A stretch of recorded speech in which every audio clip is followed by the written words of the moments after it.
No DQ Galaxy, we are live with a recap of Friday Night Smackdown for March 15th, 2024, continuing on the road to WrestleMania 40. This week's show was in Memphis, Tennessee.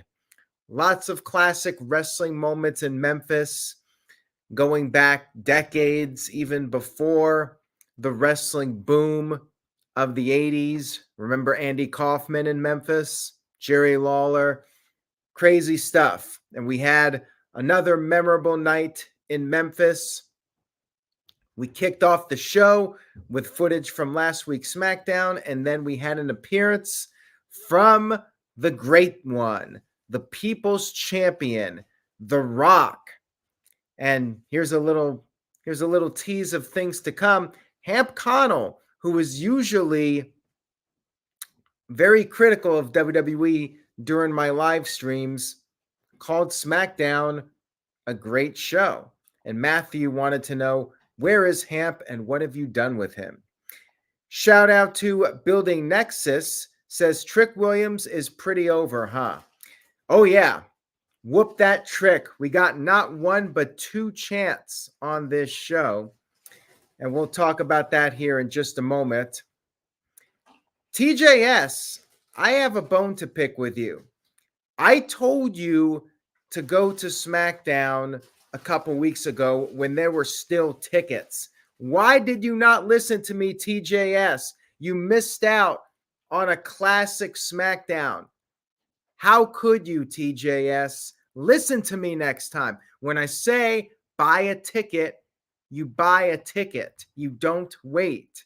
I'm a veteran. I'm an old guy. I've been around the block here. I told you, SmackDown with The Rock equals sellout. Do not wait to buy tickets. And you waited, and you missed out on greatness. Shame on TJS. Now, let's talk about The Rock. He comes out and his music transitioned from the music he's been using for a while, and it transitioned into the Hollywood Rock theme music that he used in 2003. SmackDown, A grade. I mean, right there. I popped for this big time. Love The Rock coming out to the Hollywood Rock music. And he basically was acting like a babyface for this segment. The crowd was chanting Rocky. He called himself the final boss, and he kept using that line over and over during this segment. He said he usually torches and scorches every city he's in, but Memphis, Tennessee is different because he started his career in Memphis, and he said he is finally home. He said he was going to have some fun, and we got a rock concert, which was one of my all-time favorite segments from back in the day. The Rock dissing Sacramento, and then he did another rock concert taking aim at Vicky Guerrero and John Cena. We had a new rock concert. He had a guitar player and a harmonica player at ringside, which was a nice little touch here. Something to change it up a little bit. And The Rock went to town. The Rock was taking aim at Cody, called Cody a blonde a-hole, said he's going to whoop that ass, and he's going to beat him with his fanny pack. He showed a picture of the fanny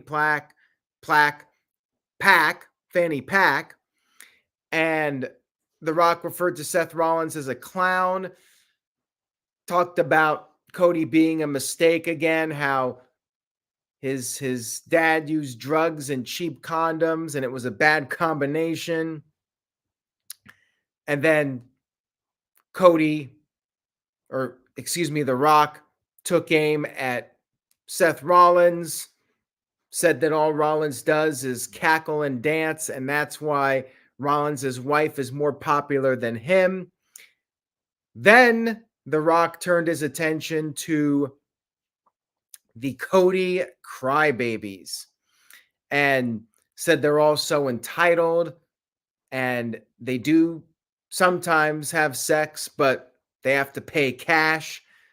Then The Rock said he's going to make Cody bleed and showed the footage of the slap from last week, and then Cody's follow-up on Raw where Cody started getting emotional, and The Rock did a more PG version of his social media promo. Earlier today, The Rock cut a promo on social media mocking Cody for crying, and it was fantastic. The Rock was at the top of his game with that social media promo, and he was here too, for that matter.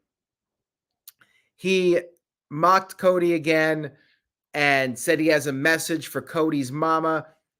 He is going to make Cody and Cody's family pay. He is going to whoop Cody with the belt, and that's when we got the whoop that trick chants.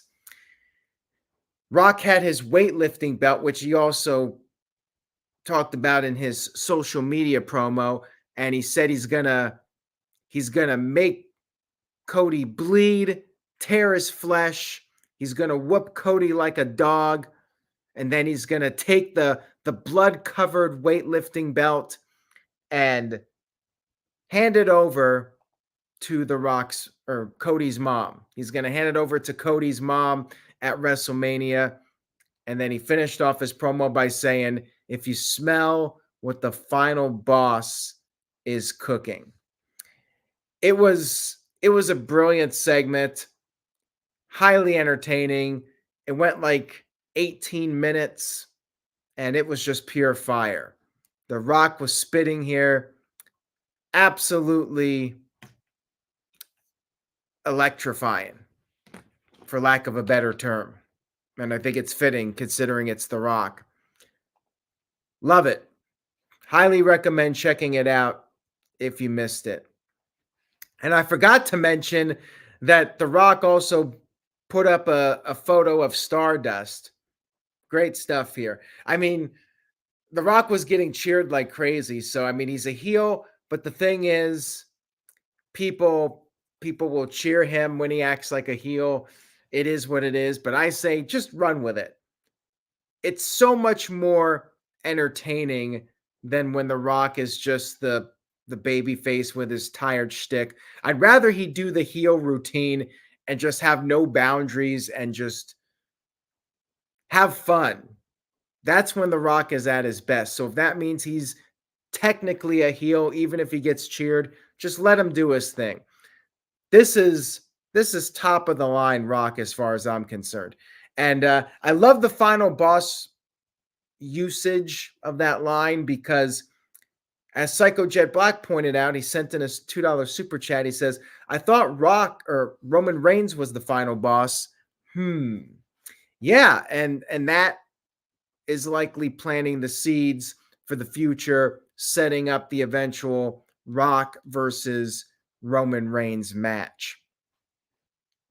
Rock is so damn entertaining. And as I mentioned on Twitter/X and Facebook, you can follow me there at Aaron Rift on both platforms. As I mentioned there, I don't see how Rock can go back to being a babyface again. Like, he needs to just stay as a heel. He's fantastic here. Shout out to Michael. Thank you, Michael, for the $5 super chat. There's a thumbs up for you. Says, off topic, but on Monday, why didn't Bayley help out Shayna Baszler and Zoe Stark? Wouldn't she want to screw Damage Control as much as possible? Well, maybe Bayley just wants to follow the rules. She's a member of SmackDown, not Raw, and she doesn't want to step over her boundaries. I mean, yeah, you could have done that. That might have been an interesting idea, but WWE did not want to change the titles. So they didn't do that. And apparently Shayna Baszler's doing that Game Changer Wrestling Bloodsport event. In other words, nothing for her at WrestleMania. So here's something else you can do. You can be part of a non-WWE event during WrestleMania week. Anyways, the thing is, the women's tag team champions, they technically can appear on either show. And I guess Bayley just wanted to be a good girl and not show up on the brand that she's not assigned to. All right, so we talked about The Rock, and I mean, nothing is going to top The Rock, so it's all downhill from here. But SmackDown was still pretty good with everything else that went down. We got several matches now confirmed for WrestleMania, so we'll talk about that here. We had the LWO, Joaquin Wilde and Cruz del Toro against Angel and Berto, or Humberto, whatever the hell they're calling him these days. They might have switched back to Humberto and thought Berto was too stupid, which I would agree with. I think Humberto was fine. LWO got in their offense, did some stereo dives, pointed at the WrestleMania sign because that's as close as they're getting to WrestleMania. They kept their momentum going for a while, but then the tide turned after the commercial break.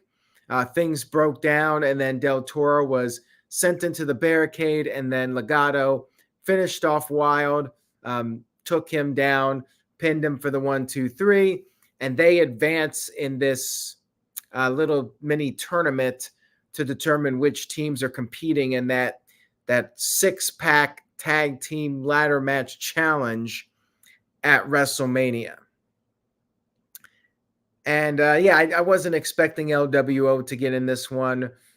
Figured it would be Angel and Humberto. So now they've advanced to the ladder match, I believe. I'm not even sure what else they're doing with this. I haven't really been paying that much attention to what the tournament bracket is like, but they advanced. That's all you need to know. We had LA Knight being interviewed by Caleb Braxton by the stage, and he essentially called out AJ Styles, challenged him because Styles was nowhere to be found. So LA Knight said he knows a place where Styles might show up, and that is WrestleMania. Now, Styles did show up.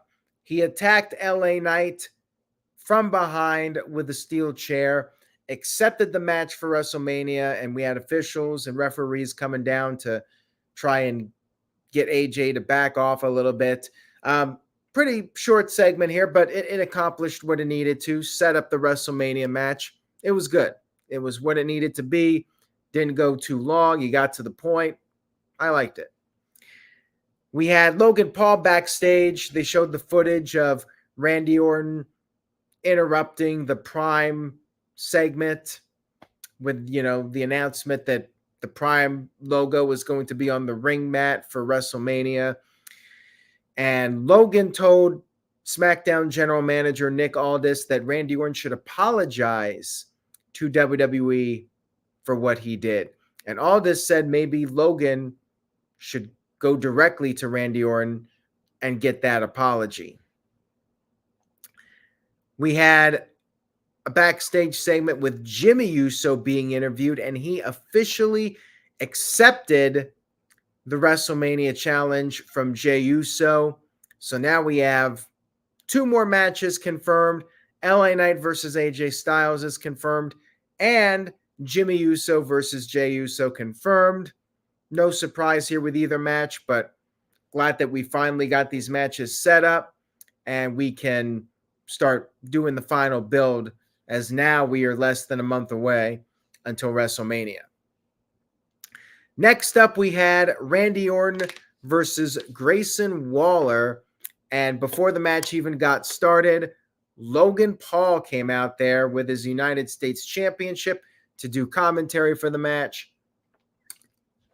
Waller took a cheap shot at Randy Orton, and then they fought on the outside of the ring.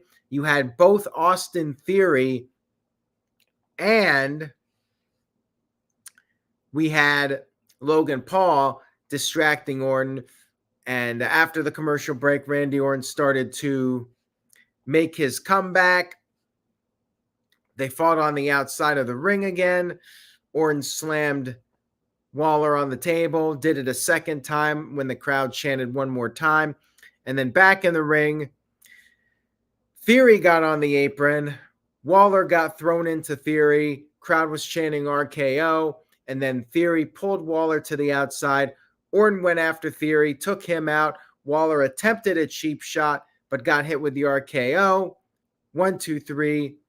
Randy Orton picked up the victory. And then after the match was over, Theory attacked Orton. Logan Paul got in the ring, was going for the knockout shot. And that's when Kevin Owens made the save. And Randy Orton was, dazed and confused. He almost hit Owens with an RKO, but they recovered. They regrouped. And then Theory got hit with a stunner, which turned into an RKO. Now, unfortunately, this I thought was a little mistimed. Great idea, but I thought it was not executed particularly well because Theory basically moved himself and then jumped in the air. So it wasn't as smooth as it could have been.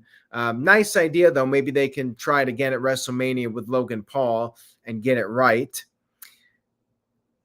We had Nick Aldis come out there and reveal that Logan Paul now has his opponents, plural, for WrestleMania. It will be a triple threat match. Logan Paul, Kevin Owens, and Randy Orton, which I think is the right call because Kevin Owens has unfinished business with Logan Paul. And where else would you put Orton? Or not Orton. Where else would you put Kevin Owens? Like him versus Theory or Waller? Like, come on. That's not WrestleMania at this point. Owens needs a bigger match. So, yeah, I like the idea of the triple threat. We don't have any other triple threats, I think, booked for this show. I do not think they're going to do a triple threat for the IC title. I would not do it. I as much as I like Chad Gable, I'm not sure about that one. They already did an IC title triple threat last year too, so I think it's got to just be the one-on-one with Sami Zayn. Shout out to Hamp Connell. Thumbs up for Hamp Connell for the $9.99 super chat. A little history lesson here. From 1998, the main event of WCW Uncensored, Hulk Hogan versus Randy Savage in a cage. Sting comes to help Savage, but Savage attacks Sting and leaves the cage.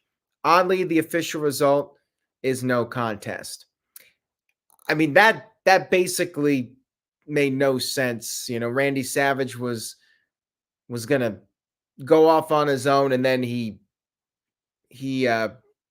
buries the hatchet with Hulk Hogan for like 2 weeks, and then they're back at it again. But, that was WCW for you back at the time. Psycho Jet Black sent in a $2 super chat. Thank you, Psycho. Says, will Solo Sikoa have a match at WrestleMania? Your guess is as good as mine, man. I thought he was going to go up against Randy Orton. They had Solo interfere in that 4-way at the Rumble, but yeah, as of now, I don't see any clear path for Solo Sikoa. I think he's basically just going to be the muscle for the tribal chief Roman Reigns on both nights. Doesn't look like he's got a match at this point. We had Dakota Kai backstage with Damage Control, cutting a promo, talking about how they had to cut Bayley loose from Damage Control to make the group stronger, and said she is going to break Bayley. We then had Dragon Lee going up against Santos Escobar. Match was very basic. Like this was a match that probably suffered because The Rock had a long segment. Um, it was, very short, and it was stupid babyface. Dragon Lee getting distracted by Angel and Humberto, and Santos had almost no offense until the finish. He was just getting beat up, and then you had the outside interference. Dragon Lee took his eye off of his opponent. Stupid man. And Santos took advantage. Won with the Phantom Driver. Pretty much one move. Beat Dragon Lee. Yeah, Dragon Lee's stock has certainly declined quite a bit. And then after the match was over, Carlito ran down, but he got overwhelmed. And then Rey Mysterio came down. Santos avoided the 619. And then Rey officially challenged Santos Escobar to a match, not at WrestleMania, but next week. What's the deal, Rey? Don't you want that WrestleMania payday? And by the way, in response to that earlier comment in the chat, why are the heels so quick to accept the WrestleMania matches? I would say in kayfabe, it's just to get the payday, right? You want to be part of WrestleMania. So if somebody challenges you to WrestleMania, what are you going to do? Be like, oh, no, I don't want to match at WrestleMania. Of course you want to match at WrestleMania. But Rey's probably had so many WrestleMania paydays. Maybe he's just like, yeah, let's do it next week. I don't care if I'm at WrestleMania, whatever. I've done them all. But of course, I think what's going to happen is we're probably getting like a 6-man or something. It's going to be LWO versus Legado with Rey in the mix, something like that at WrestleMania, so you can get everybody on the show. But yeah, that was a head scratcher. Rey Mysterio, I challenge you to a match next week. LA Knight's like, let's do WrestleMania. Jey Uso's like, let's do WrestleMania. Rey Mysterio's like, let's do next week. It was kind of ridiculous. Don't really get it, but they're clearly setting up some sort of multi-way match, LWO versus Legado del Fantasma. Next up, and by the way, Joey, I don't think I've ever had the Krusty Burgers at Universal Studios. I did get the Homer Simpson donut at Universal Studios, but I don't believe I ever actually ate a Krusty Burger at Universal. Next up, we had Pete Dunne and Tyler Bate versus Pretty Deadly. Another match, which was just kind of there, tag team match to determine who's getting into the ladder match. Neither team got their entrance. So it's just, get these guys on the show, try to just get to the point here. Pretty standard tag team match. Pete Dunne and Tyler Bate did get the win. They did the double team burning hammer to pick up the victory. No real surprise here. They advance in this little tournament, whatever we got going on. So yeah, not much to say about it. I mean, Pete Dunne and Tyler Bate should be very entertaining in the ladder match. Pretty Deadly would too, but I think it's better to have Dunne and Bate in there. Just my opinion. And I do agree with Jerry. I think they should just be the British strong style. Not a fan of the new Catch Republic. Shout out to Psycho Jet Black, who sent in a $2 super chat. There's the thumbs up for you. Says, would you rather eat at Krusty Burger or Arby's? I would rather eat at Arby's. I mean, I feel like Krusty Burger probably cuts a lot of corners. Knowing Krusty the Clown, that guy doesn't exactly put a lot of effort into his products that he endorses. So, yeah, I mean, remember that Krusty cereal? But got to be careful with those Krusty endorsed products. We had a little segment where WWE is now encouraging fans to bring signs to live events. I mean, I can't remember the last time it was encouraged like this, like maybe 97 or 98. Very interesting. It feels like they're trying to go back to the Attitude Era vibe of having all the signs in the crowd, which actually it kind of sucks. Like it's a cool visual for TV, but I've been to a number of Attitude Era shows, and like there were times where I could not see anything in front of me because people were holding up signs, and it was practically impossible to see much of what was going on. So mixed feelings on having all the signs in the crowd, but yeah, they're encouraging it. Shout out to Jeremy. Thank you for that, Jeremy, with the $2 super chat. Says, I don't think we've ever seen a sadistic Rock promo. This was maybe the closest thing to that. I mean, even though The Rock was totally acting like a face, he was still talking about whooping a man and making him bleed in front of his mother. That was a little sadistic of The Rock. I liked it, though. I mean, the Rock, like I said, he is at another level. And I think even Ric Flair went on Twitter and said that The Rock is the man. Nobody's better on the mic. And I agree. Like, I've always said this. I think The Rock is the greatest of all time on the mic. With all due respect to Ric Flair, I think The Rock's number one. And I think Ric Flair would say that too. I mean, I would put Ric Flair number two for all-time greatest talkers. But yeah, gotta go with The Rock. I mean, he's top level. I mean, he's in a league of his own. We had our main event, Bayley versus Dakota Kai in her first real match back since her injury.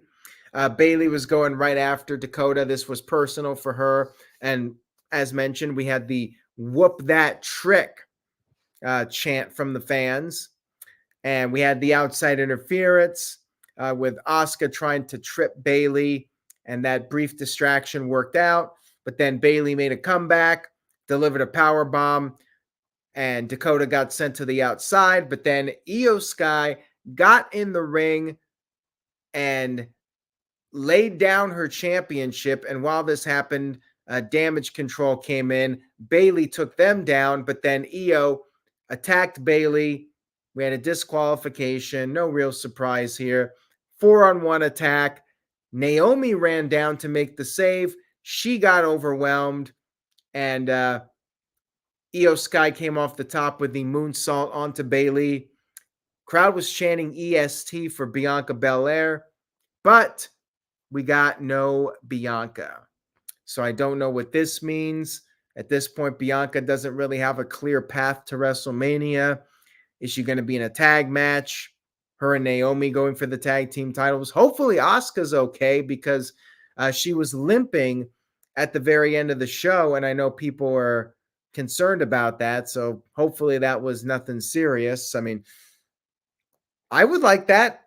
Bianca and Naomi going up against Damage Control for the tag titles, or the Kabuki Warriors. That would be a fun match for WrestleMania. So all in all, I enjoyed SmackDown very much.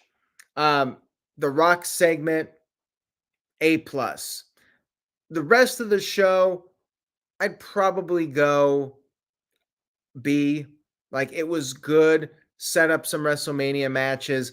The actual matches on the show were decent, but fairly standard. Nothing too much stood out, but it was good. It was good stuff. So when I balance that and come up with a letter grade for the entire show, I'll go A-. A-. The Rock absolutely stole the show, but the rest of it was solid too.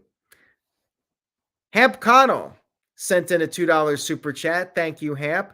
Says, who is the worst talker ever? Dino Bravo was pretty bad. Ken Patera was pretty bad. I mean, I feel like wrestlers over time got better on the mic. some of those 80s wrestlers were not good. I would say of the modern era, Kalisto, maybe the worst talker of the past decade or so. Remember that whole Good Lucha Things promo during the draft in 2016? Man, that was rough. Worst talkers. Pretty much anybody that needs a manager. There's a reason they have a manager. Jack Swagger was never too good. I mean, he's definitely up there for me as far as worst talkers. Love the guy as a wrestler, but Ricochet, never a very good talker. Jeremy sent in a $2 super chat. Thank you, Jeremy. Says, The Rock is so much better than anybody in WWE, shaking my head. I mean, there's a reason he's the biggest celebrity in the world, because he knows how to entertain people. He has his finger on the pulse.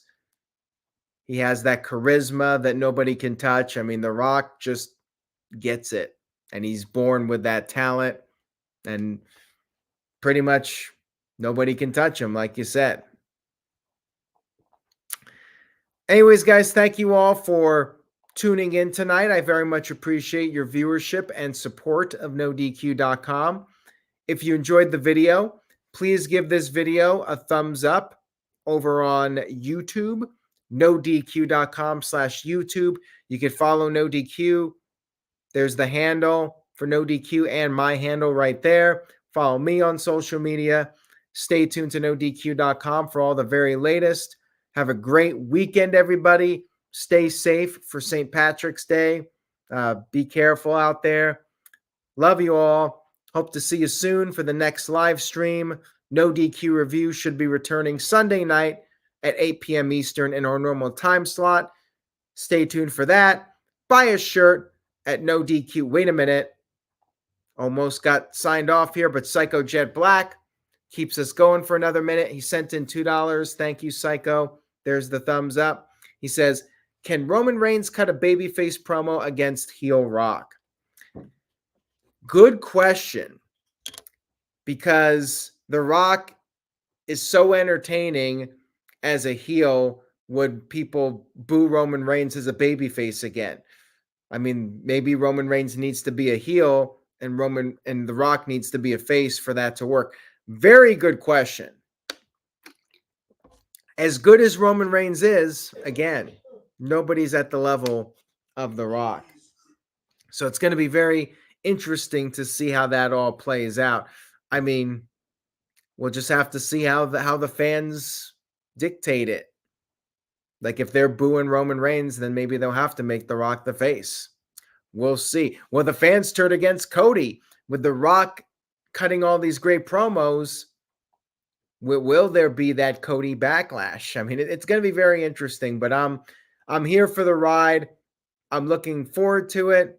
And on that note, I'm out for the night. Say yes to No DQ, and I will see you all next time.